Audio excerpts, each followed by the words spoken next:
আমার নাকি একটা স্বর্ণের ডিম পাড়া হাঁস ছিল। স্বর্ণের ডিম পাড়া হাঁসটা যে ডিম কই দিয়া পারলো, আর ডিমগুলো গেল কই?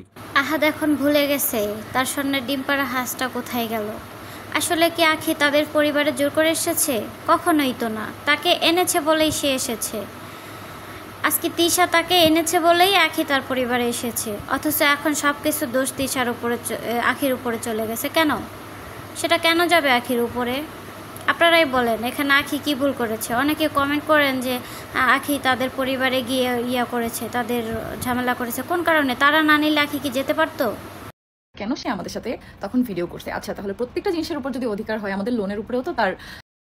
ও মাই গড, সব কিছু নাকি তারা লোন করে কিনেছে। ড্রেস কিনেছে লোন করে, গহনা করেছে লোন করে, সব কিছুই নাকি তারা লোন করে করেছে। তাহলে যদি সব কিছু লোন করে করে থাকে, তাহলে অনলাইনে থেকে যে ইনকাম আসছে ভিউ থেকে, সেটা কোথায়? আমি মানে জগতে নির্লজ্জ মানুষ খুব কম দেখছি। এত কিছুর পরেও সে লাইভে আমাদের। ওরে আল্লাহ, আখি তাদের নিয়ে কথা বলে অথচ তারা তিশা আহাত তাকে নিয়ে কিছুই বলে না।